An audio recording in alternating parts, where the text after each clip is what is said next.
I just want to say what's funny when building a home with Brittany is she claims everything that's close to the heat source, and she claims everything as her art studio. Like anywhere that something's cool, it's like, that's mine. I'm like, but I live here too. Like, yes. Welcome back to our channel. If you're new around here, we're Brittany and Drew, two hopeful adventurers who got married, moved into a van, and have been chasing adventures all around the globe ever since. And now, after moving from the USA to Portugal, we'll be documenting our entire journey of building our dreams as we transform a historic watermill into our first home, not on wheels. Join us as we embark on this new and exciting phase of life. Now, let's take in a deep breath and let it out.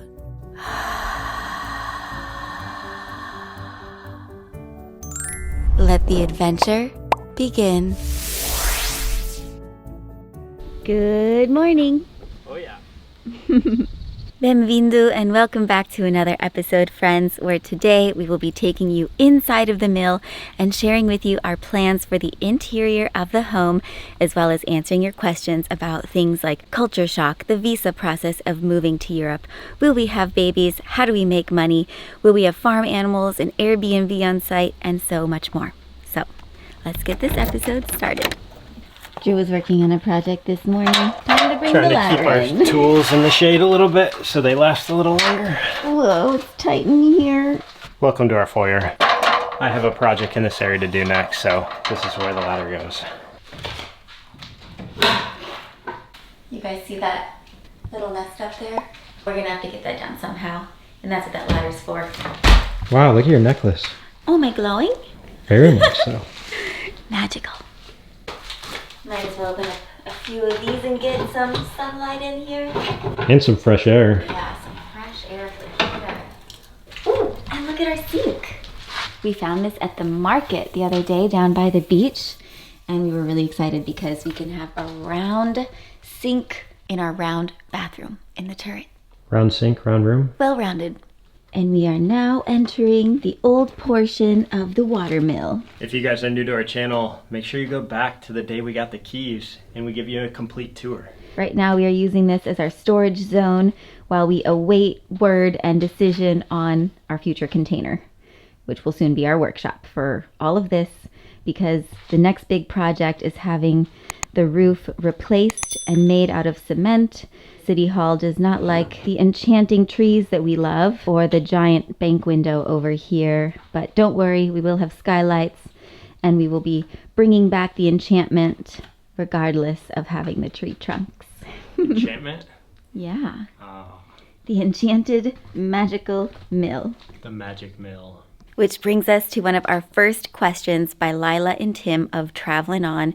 You guys asked, since we have now cleared our land and we have the keys to the mill, are our names on the deed yet?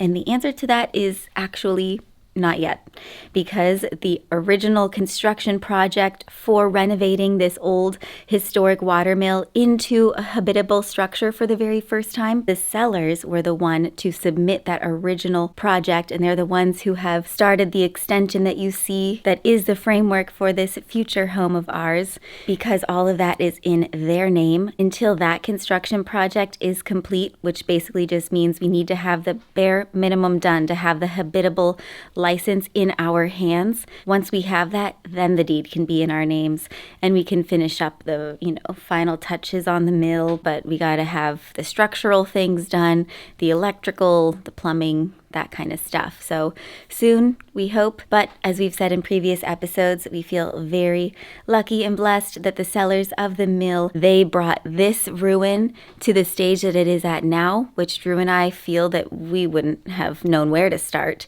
but we know where and how to end this project. So working together, we will get this complete and it will be the watermill home of all of our dreams. Takes vision and a lot of hard work that sometimes feels extremely overwhelming. But anyway, let's put this on a tripod and dig in deep to those other questions you guys have. Ooh, this is a toughie. Mantu Mungello 5457. How do you fund your projects living abroad, and are you still working? Well, Well, there's a lot to unpack there. As content creators, influencers, YouTubers, whatever our job title is, the work never ends. That's a good way to answer that. Because our lives are so intertwined with not only the project of building the mill, but like constantly thinking about how we're going to film that process to make our videos that we then publish that you're watching. We're telling the story of our lives so that you guys can be a part of it and really sort of understand the inner workings of what it takes to do what we have chosen to do as, you know, a lifestyle here. Or as a career. What we're doing didn't really exist 5-7 years ago. YouTube and making it a source of income is entirely new, whether it's through sponsors, the integrated skippable ads. So any of you guys who are watching who don't skip the ads, much appreciated. That definitely helps us on the Google side of ad revenue. And of course, our patrons. Yeah. Thank you, patrons. You guys mean the world to us. And for any of you who are interested in becoming a patron, we do share behind the scenes footage there. And for a certain level of support, we do send out a handwritten postcard. And also, many of you guys have known over the years the way we've supported our travels is through a remote business I manage back in the Midwest. And so that has allowed us to get to this point. And many of you guys have really wondered how much we do work. We are busting our tails left and right, day after day, to make this dream right. So we are far from retired. And while we're on that topic, we want to thank the sponsor of today's episode. Drum roll.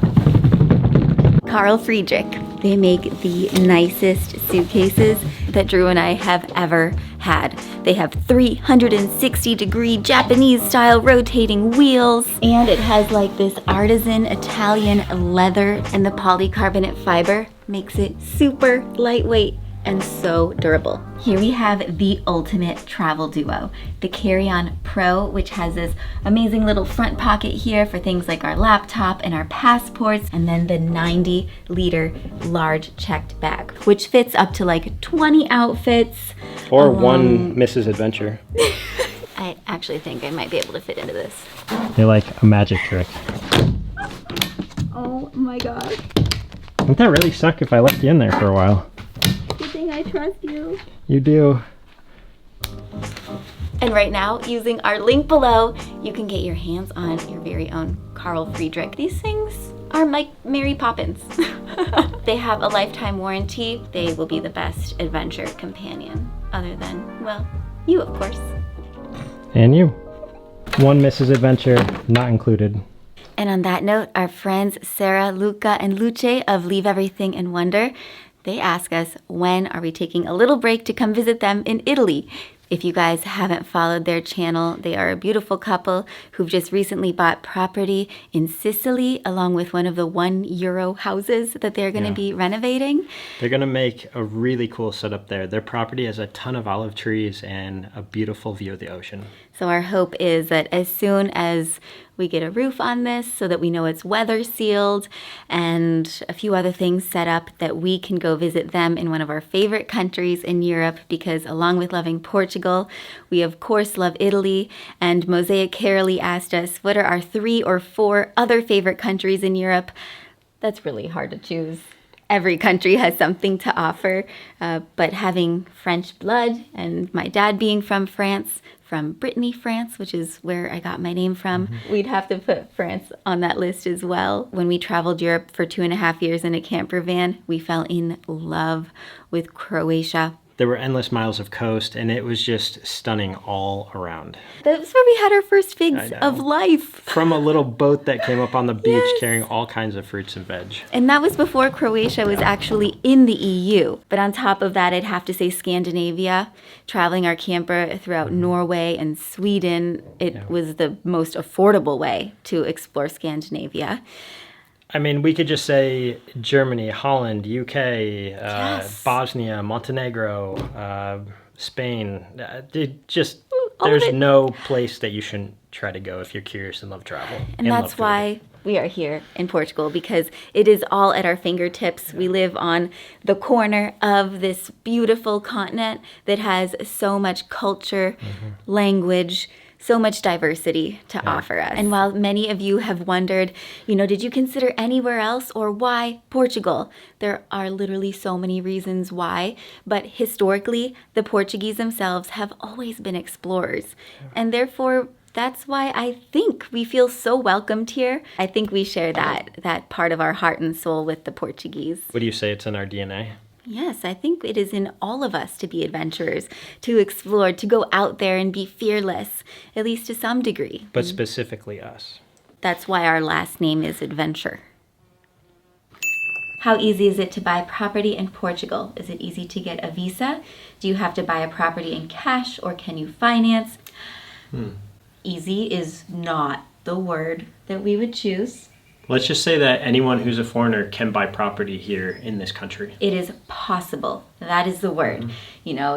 So long as you're willing to put in the time, the effort, and ask the right questions, which you are doing. But in a nutshell, we did use an immigrations lawyer.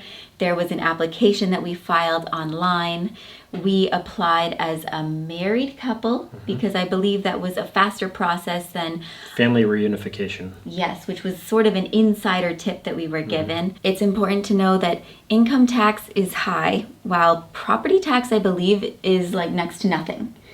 And ultimately, they would prefer that you are earning your jobs elsewhere or earning your money elsewhere. They'd like to see that you either are able to come here with a source of income from investments outside of Portugal, you retired here, you have a pension, you work for a multinational company, or you're a small entrepreneur and have a business elsewhere, but you can show money in your bank account, which is one of the requirements for applying for the visa programs here. We applied under the D7 visa, and now I believe there's a D8 visa for digital nomads. That didn't exist when we applied, so we sort of had to make the D7 work somehow. I think it's a smart change that they changed those programs. And there's been obviously a lot of talk in the news about the golden visa, discontinuing it in places like Porto, Lisbon, the Algarve. Housing is a big issue here. There's not enough housing for locals.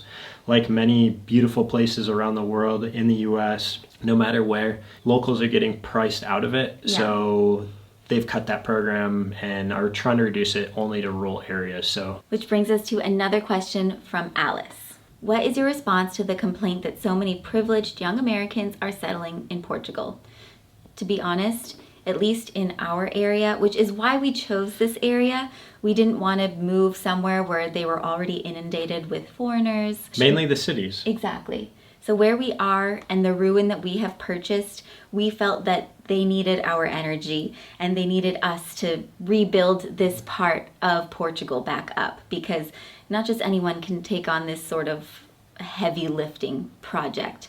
And we've only met one other American. True. We've heard about some other couples, but eventually we'll meet them. The people around us mostly are from the UK, Germany, France. We even have some people Holland. from, Mongolia, Holland, of course. Zimbabwe. Yeah, so it's a very diverse area that somehow all of us have chosen this little part of the entire world to live. It took us a while to identify exactly where we want to be, the project we want to get ourselves in. Buying here, it's possible. You just have to identify what it is you want and link the time and energy you want to put into it. Because you can just purchase something that's ready for you to move in, and Turnkey. You don't have land that you have to take care of. There are properties like that. We get a 10-year tax break as foreigners.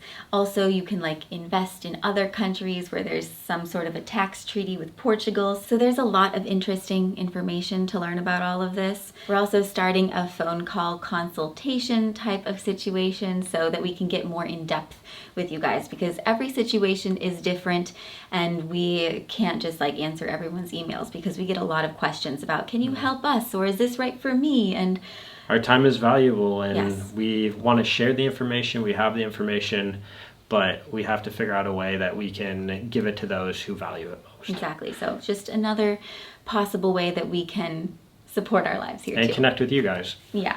And so you guys see all these supplies sitting around us right now in the backdrop over there.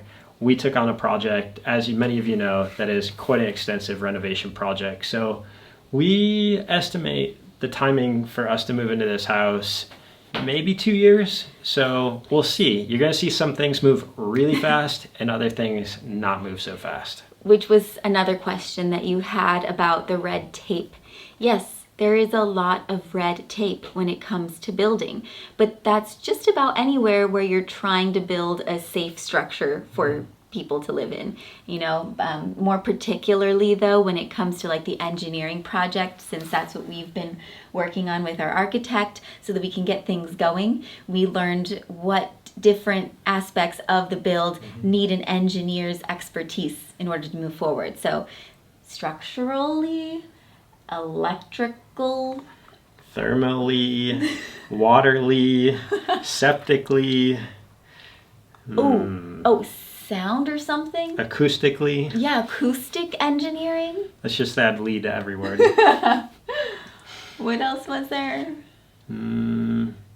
Let's just say that the submission by our architect for City Hall in the last phase of everything that we did was a thick binder worth. So luckily we got the digital PDF form, so it's not thick, but if you were to print all those papers out, holy cow. And as far as what are our plans for the interior of our home here, we had our friends, the Dangers, Jen and Brian. He was an architect before they moved on to living full-time on a sailboat. And they designed the interior of camper vans, and their dream was to sail in a boat and live on as full-time liveaboards. And they've been doing their dream for quite some time now. Really amazing adventure. And they were kind enough to do some renderings for what it could look like in here. Should we show them?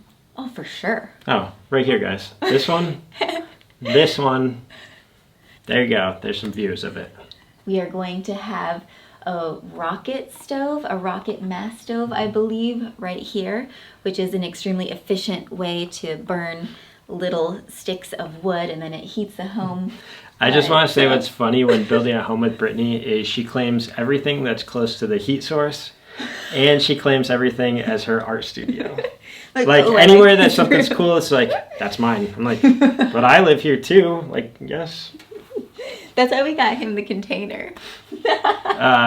So Brittany will be in her castle as Rapunzel. I'll be in my container out there. Every once in a while, I will let my hair down. No, I'm kidding.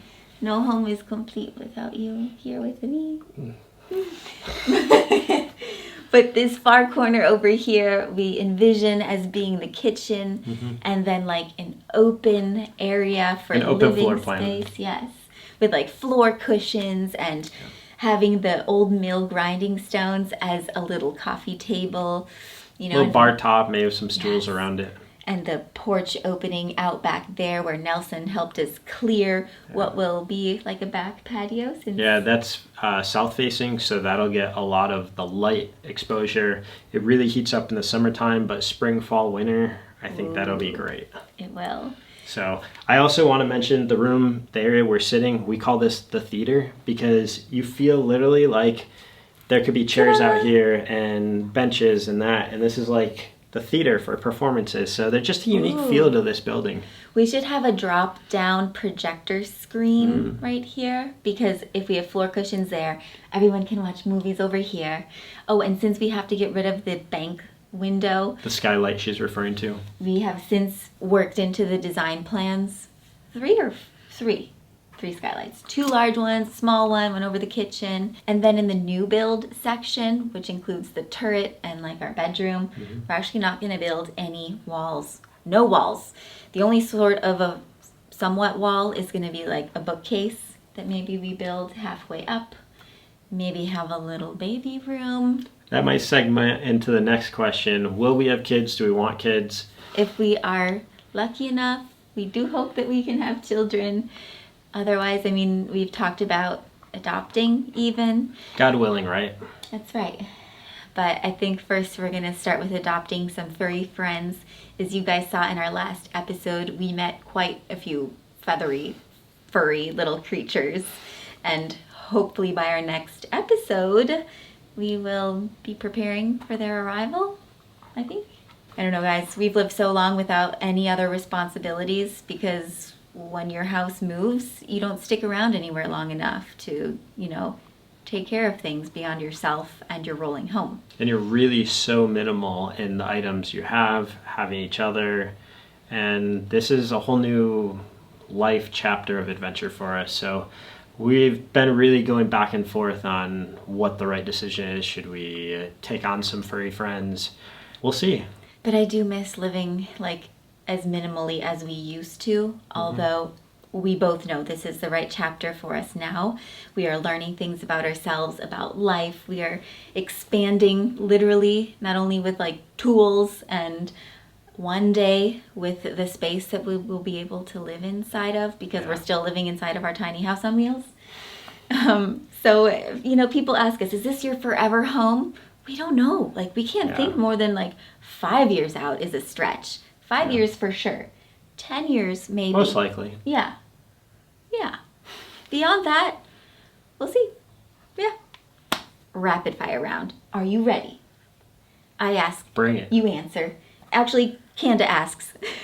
When we first started planning our move to Portugal 3 years ago, I read that the cost of living was about 70% lower than in California. Now I know that it has gone up. What would you say is the difference in the cost of living now compared to a major U.S. city? I would say it's considerably lower here. It depends if you're trying to buy things that are imported from outside Portugal. Especially living up here in the mountains. When it comes to the Algarve, let me just say, living up here in the mountains, it is drastically different than trying to do things down on the coast. So when it comes to going out to a restaurant or hiring somebody for manual labor or even buying pavers, bricks, stuff like that, because we can source it from our little mountain town, it is much more affordable than buying down on the coast. Especially from like the big like multinational stores. Like Leroy Merlin or Maxmat, that is like 10 times more expensive than from our little family-owned shops up here. Which we love supporting up here. We do. Okay, next. Was that rapid? That was a little long. All Let's try to be more rapid. Irene asks, I'm a Canadian who moved to Denmark 26 years ago. I knew absolutely no Danish when I came here. Language classes were free for immigrants. Do they do the same thing in Portugal? Yes, they do. They do. We are starting our classes that are being provided by the municipality next month. Next question. How often have you both felt homesick? None? Next to none. We've been nomads. Home is where your heart is. Our heart is with those that we love. It's with each other. It's Yes, with I miss this seeing land. people that we're close with, friends from different parts in our travels over the years, or familiar faces.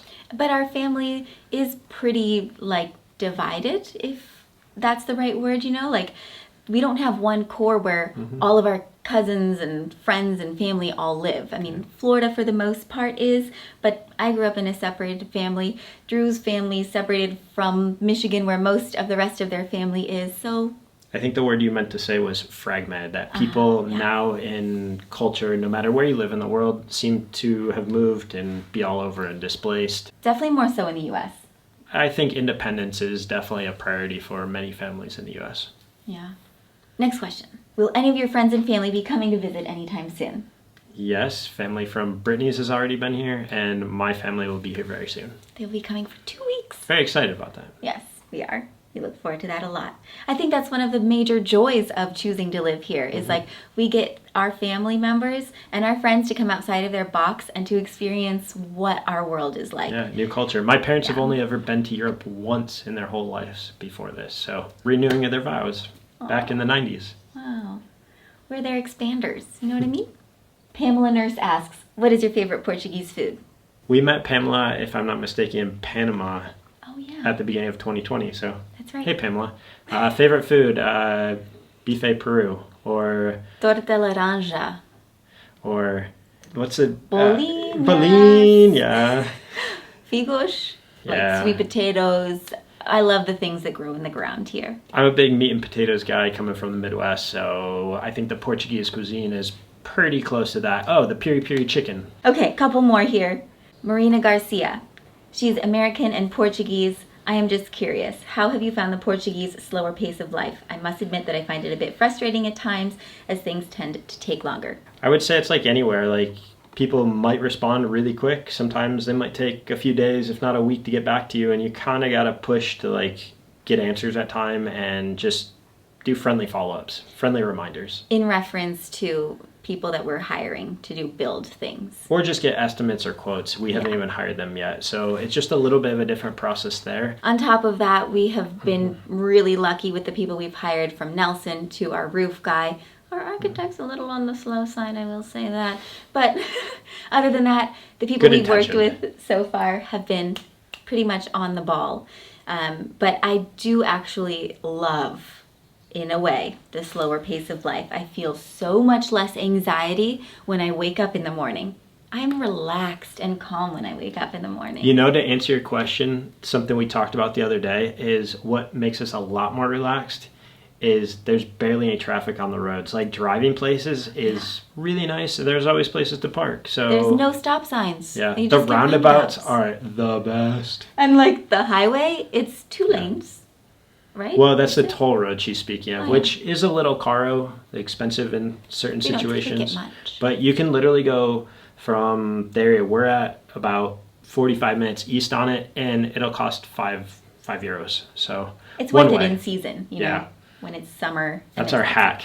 Take the tolls in season when the surface roads or the national roads are busy, and outside of it, take the other roads. Question here. When will you have accommodation available on one of the terraces? Or is there any chance you would rent your motorhome once you move in? Or if we rent one, would you consider renting as a spot for a night or two?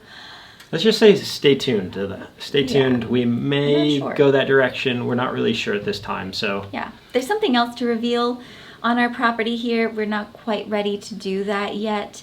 And seeing how things progress, you know, like, we're YouTubers, so we live where we would be inviting our community, which, like, there's some gray areas we have to be careful about. This is also our filming set everywhere we are, so we need quiet. We can't have clunking and banging and sounds around. So yeah, and we're filming, but we don't want our guests to have to be inconvenienced with what you know, I don't know. That's just to be determined. Next. Rapido. What culture shocks have you experienced since your move to Portugal? We made a little bit of a list here. How late they eat dinner. There was a guy going naked swimming in the municipal pool not too long ago, and that was a culture shock. Like, literally, like, dropped his drawers and hopped in, and I don't know what the older Portuguese ladies would have thought of that one. Even I was a little bit like, time to go. Yeah. At the beach, maybe the nude beaches, that's a little different, but In addition to naked man, some things like a staple gun are way more expensive. That's what I referred to about the imported items. Festivals or concerts don't start until late, which in the U.S. would normally start around 7 or 8 p.m. But there's a lot of reason to that. With the heat of the summertime, they push things to the more comfortable temperatures of the night. So they begin around 10 or 11 p.m., which we learned when we went to go see the Red Hot Chili Peppers in Lisbon, who didn't start playing until 11:45 p.m., and I was like, can we return these tickets? But regarding to the festas all throughout the country late at night, what do you always like to say about that? Forced participation. You are either there and you are enjoying yourself, or you're like, if you live in that village, there's no way you're sleeping through it. So you must go and you must be a part of the community. You know, or you better get out of town, rent your place, and take your camper van and go somewhere. Go visit to the north. Go visit a cousin out in the countryside in central Portugal. Yeah. But the festas are great. They are fun. And it's nice to see the communities coming together for something. It is beautiful. You know, it's not people going out and making a show of things. That's a big culture shock that we should say. They're going out to be together. Mm-hmm. It doesn't matter what they're wearing, anything body like type, that. skin color, even the beaches, so forth. Yeah. You know, it's not about like going to be sexy. Just for the love of it and enjoyment.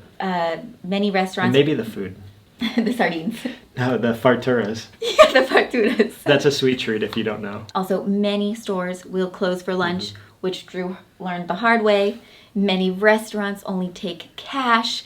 They don't have air conditioning in restaurants or in stores. Yeah. In fact, I think you told me that 17% of homes only have air conditioning. Yeah, so that leaves 83% who don't have air conditioning. Or heating. Like, people will just put layers on in the winter and, like, work at their computers. But that's why insulation is one of our top priorities with the interior of the home. Yeah, we're really going to focus on the structural stuff and then later on we'll do all the aesthetics and decor and beautifying the place. A few other quick things. Small roads. Most cars are only stick shift. Yeah. Estrangero prices, so depending on what you're trying to buy, they might scale you out, seeing where you're from, and give you a different price based on the fact that you're not Portuguese. Mm-hmm. If you're coming as a digital nomad, you can't really just like work in a cafe. I think there's only 3 Starbucks in the whole country. And not that Starbucks is the only place to work, but it's just an example, you know, of like a plug-in sort of cafe. They don't really exist. Co-working spaces are starting to pop up a bit more. So just some things to keep in mind. But something that we have found extremely refreshing here in Portugal is the generosity. Mm-hmm. The Portuguese are so generous with their time, their oranges, you know, with the help. They're very helpful. Yeah, I find a massive culture shock is when you go into a store in the US and need help from somebody who works there, or just trying to find somebody that can answer questions. Maybe not so helpful. It's changed in the last 15, 20 years in the US. Specifically here in Portugal, people are so kind, and if they don't have it in the store, they'll give me information to be able to go to another store. Makes you want to go back there, and just, I'm not just talking about 1 or 2 stores I've experienced this, like all over, anywhere we go. I think something else that we absolutely love about this country is the fact that like we could never be bored here. There are so many adventures to be had, from the river beaches and the mountains and the beaches. No matter where you're living, it's important to make the most of where you are. Nowhere is perfect, but there's always something special about where you live that you can enjoy, whether it's the weather, the people, the food, or the activities. Go out there and go have an adventure every day. Well, thank you guys for sticking around for our whole Q&A episode. We have some very exciting things happening at the mill, our magical mill. Ooh, we love that place. So stay tuned. We love you guys. You guys are the best.